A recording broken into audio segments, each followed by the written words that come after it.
কি হয়েছে মানে সরকারটা বদলে গেছে, খেয়াল রাখছেন না?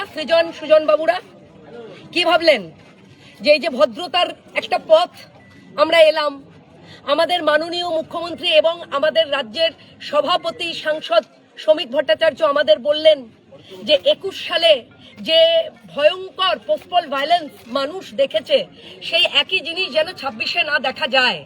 সেই কারণে আমাদের যে স্টেপটা আমরা নিলাম মানুষের প্রতি দায়বদ্ধতায়, এবং যারা আমাদের ভোট দিলেন না কিন্তু তাদেরও গণতন্ত্রের হিসেব মতন নিয়ম মতন তাদেরও রাজনীতি করবার অধিকার আছে, এইটা যে আমরা মেনে নিলাম, আমরা অন্যায় করলাম তাই তো? জিজ্ঞেস করছি সুজন চক্রবর্তী এবং সৃজন ভট্টাচার্যকে, আজকে আপনারা জানেন না যে ইউনিভার্সিটি মেনে নিয়েছে যে ইউনিভার্সিটির অন্তর্ভুক্ত কোনো ইউনিয়ন থাকতে পারবে না। কোথায় কাগজটা, কোথায়? কোনো ইউনিয়ন নেই। আমি কাগজটা দেখাচ্ছি, কোনো ইউনিয়ন নেই। আমাকে ওই ছবিগুলো দিতে হবে। তারপরেও কি করে জিবি ডাকা হয়েছে? কে ডেকেছে জিবি? আমি সৃজন ভট্টাচার্যকে জিজ্ঞেস করছি, কে ডেকেছে জিবি? কারা ডেকেছে জিবি? হ্যাঁ, দেশ বিরোধী স্লোগান ইন্ডিয়ান আর্মি রেপ আস, হ্যাঁ, একথা বলবার সাহস কারা দেখাচ্ছে? টুকরা টুকরে গ্যাং যারা এখানে এসে अफजल तेरे साथ रहेंगे, हाँ, এই ধরনের কথা যারা বলে দেশ কো টুকরে করেंगे ইনশাআল্লাহ ইনশাআল্লাহ। কি মনে করেছেন যাদবপুরটাকে? কি মনে করেছেন আপনারা এই ইউনিভার্সিটিটাকে নকশাল এবং দেশ বিরোধী শক্তি মাওয়িস্ট এবং এদের দিয়ে আপনারা ভর্তি করে রাখবেন? ভেবেছেন এটা?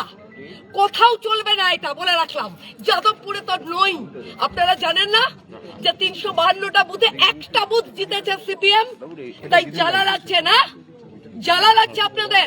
বাচ্চা বাচ্চা ছেলেগুলোকে ছোট লোক বলছে, মিডল ক্লাস বলছে। বাহ সৃজন, বাহ বাহ, লজ্জা লজ্জা লজ্জা সৃজন। আপনাদের সমস্ত লোক মিডল কাস্ট বলছে, আমাদের ছেলেদের ধাক্কা দিয়ে ফেলে দিচ্ছে, ছোট লোক বলছে। এইটা আপনাদের শিক্ষা, আপনাদের সংস্কৃতি? হ্যাঁ, ভিসি কোথায়? প্রশ্ন করছি, ভিসি এখনো আসেনি কেন? আমাদের ছেলেরা ইলিগাল রেজিস্টার কোথায়? কোথায় সেলিম বক্স মন্ডল কোথায়? কেন আসছে না এখানে? আসতে হবে এখানে। এবং আমি সৃজন ভট্টাচার্যকে বলছি, অলিভ দাস, রহমান মল্লিক, অনির্বাণ, সাগ্নিক সরকার, এদেরকে যদি 1 ঘন্টার মধ্যে যাদবপুর থানায় সারেন্ডার না করান, সৃজন আপনাকে বললাম আমি কিন্তু যেখানে লুকিয়ে আছে সেখান থেকে টেনে বার করব। সারা রাত কান্ডাপ্তগান। আজকে আপনারা দেখবেন, আজকে দেখবেন কি মনে করছেন? হ্যাঁ, কি মনে করেছেন? ভালো, আমরা ভালোর পথে চাইলাম, সেটা আপনাদের সহ্য হলো না, না সেটা আপনাদের সহ্য হলো না। চিরবির করছে গা আপনাদের, যতক্ষণ না যাদবপুরকে অস্থির করা যায়। আপনারা আগেও একবার শুরু করলেন, ইয়েতে গেছিল ওরা,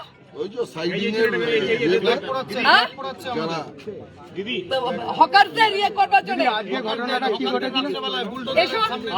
যাদেরকে মেরেছে আজকে আমাদের, তুই বল এই যে আজকের ঘটনা বলছে ওর অপরাধ ও রাষ্ট্রীয় স্বয়ংসেবক সংঘের ছাত্র যে আমাদের ইউনিট এবিভিপি সংগঠন তার একজন, তাই মার খেতে হয়েছে সৃজনের ছেলেদের কাছ থেকে। এখানে ভর্তি আছে 4-5 জন, এছাড়া মার খেতে আরো অনেক ছেলে। কি নিয়ে ঝামেলাটা সূত্রপাত বলো? আজকে আমাদের আপনার নাম এদিকে আজকে হয়েছে, আজকে আমাদের বিশ্ববিদ্যালয়ে ওরা নিজেরা ঠিক করে, ওরা ডিএসএ, পিডিএসএ, এসএফআই, এআইডিএসএ, এদের যে সমস্ত সংগঠন বামপন্থী ছাত্র সংগঠন নকশাল, এরা মিলে একটা জিবি করে যেখানে জিএস এজিএস করা হবে। যেহেতু সরকার থেকে বলা হয়েছে কোনোরূপ ইলেকশন করা হবে না, তারা সেই সরকারি সিদ্ধান্ত মানবে না, এটাই হচ্ছে তাদের বক্তব্য। এবার আমাদের গিয়ে বলার জায়গা সেখানেই যে যদি তোমাদের করা হয় ইলেকশন করাও, ইলেকশন না করলে তো কোনো জিএস এজিএস তো আমরা বসাতে পারি না নিজেদের মতো করে। তো এরকমভাবে আমরা সরকারকে গ্রাহ্য মানে সরকারের কথা গ্রাহ্য করবো না এটা বললে তো হবে না, এটা হচ্ছে আমাদের বলাটা প্রথম অপরাধ। আর বলে দিয়েছে যে আমাদের উচ্চশিক্ষামন্ত্রী তিনি তো বলেছেন যে কলেজের মধ্যে কোনো পলিটিক্স হবে না, এটাই হচ্ছে আমাদের বলার বক্তব্য যে আমরা তো পড়াশোনা করতে এসেছি, পড়াশোনা করে আমরা আগে মানুষের মতো মানুষ হই। আজকে ওরা মিটিংটা ডেকেছিল যে আমাদের জিবি ছিল জেনারেল বডি মাঠে না, ওই ইউনিয়ন রুমের সামনে, সেখানে সিসিটিভি কখন এটা হয়, কখন 5:30টায় ঠিক করা হয় যে হবে, কিন্তু শুরু হয় 6:30-7টার পরে। তারপরে কি আমাদের সাথে প্রথম থেকেই ওদের একটু ক্র্যাশ হতে থাকে, আমরা বলি যে না সরকারি সিদ্ধান্ত মানতে হবে না, এবং তারা বলে যে না বিভিন্ন কথা দোহাই দিয়ে। আমরা সেখানে মাত্র ইউভিপি ছিলাম 3 জন, এবং তারা সবাই ওই ফেটসু বলে নিজেকে যে ফেটসু অ্যাপলিটিক্যাল, যে তারপর লাস্টে তারা একটাই কথা বলে কে বলেছে তোকে অ্যাপলিটিক্যাল, এটাই হচ্ছে আমার ওদের বলার কথা। এবং আমি যখন বলি যে না এটা এরকমভাবে করা যাবে না, তাহলে তোমরা যদি ইউনিয়ন করতেই হয় তাহলে এইখানে লং লিস্ট বিএসএফ যে কথা লেখা আছে ইউনিয়ন রুমে সেগুলো মুছো।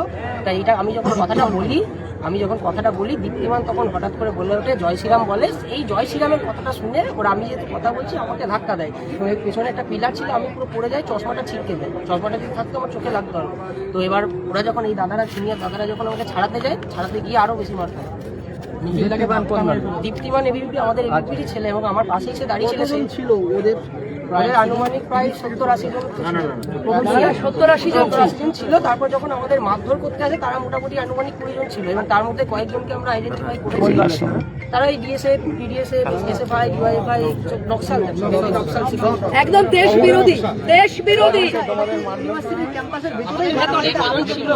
যে কজন আমরা 3 জন ছিলাম, তারপর যে দাদারা আছে আমাদেরকে তখন লক্ষ্য না করে দাদারা, হ্যাঁ আমরা সবাই কলেজে ইউনিভার্সিটি, আমরা ইউজি দাদারা। তারপরে কজনকে মারধর করা হয়? আমাদের 6 জন ছিল, ওখানে 6 জনকেই মারা হয়। তারপর তো আমরা সেভাবে কোনো মতে বেরিয়ে আসি বলে তাই, না হলে তো আমাদেরকে বিয়ে করতো। এবং ওখানে শুধুমাত্র 2টি দাদা এবং তারা আমাদের বন্ধু সময় ছিল বলে আমাকে কথার মাধ্যমে বার করে দেয়। কখন মারধর হয়? আমি বলি 9:30-9টা। তারপরে কজন অ্যাডমিট আছে? ভেতরে তো আমাদের 2জন সিরিয়াসলি অ্যাডমিট আছে, এবং আরও 2জন এক্সরে, এবং আমাকে এক্সরে দেওয়া হয়েছে। কিরকম ভাবে মারধর, মানে কি গুরুতর আহত? কোথায় লেগেছে জানেন? জামাটা ছিঁড়ে দিয়েছে। দুজনের দেখলাম খুব বাজেভাবে লেগেছে, চোখ খুলে গেছে। না নিখিলের তো চোখ খুলে গেছে, বুকে মেরেছে। কর্তৃপক্ষের কি ভূমিকা? বিশ্ববিদ্যালয় কর্তৃপক্ষ তাদেরকে নাকি জানিয়েছে। কর্তৃপক্ষ তো প্রথম কথা কর্তৃপক্ষের তাকে তো কল করা হয়েছিল, তিনি কল তোলেননি যে আমাদের এই গুরুতর অবস্থাতে কল তোলেননি। এবার আমরা কি করব? তোমরা কি থানায় জানাবে? এখনই যাদবপুর থানায় যাবো। তোমাদের মূল অভিযোগটা কি বামপন্থী সংগঠনের? আমরা বামপন্থী যেহেতু সরকারকে বলে দেওয়া হয়েছে কলেজে কোনো রাজনীতি চলবে না, এটা পড়াশোনার জায়গা, আমরা সেই পড়াশোনাটা করে যাদবপুর বিশ্ববিদ্যালয়ের নামটা আরো বাড়াতে চাই। এটাই হচ্ছে আমাদের। তুমি কি কোনো ছাত্র সংগঠনের সাথে যুক্ত? আমি আলট্রালেটদের বিরুদ্ধে অভিযোগ হচ্ছে, এর মধ্যে কি এসএফআই কোনোভাবে যুক্ত? এসএফআই দিকে কি আমল করছো তোমরা? এখানে এদের সবার মধ্যেই মিক্সড আছে, এসএফআই, ডিওয়াইএফআই। এবার ওদের তো সংগঠন মানেই একটা, ওদের কোনো মতবিরোধ মানেই তাদের বিভিন্ন রকম সংগঠন। লাগলো ঝামেলা। আমার নাম অর্ণব দাস। ভর্তি কতজন আছে, তাদের অবস্থা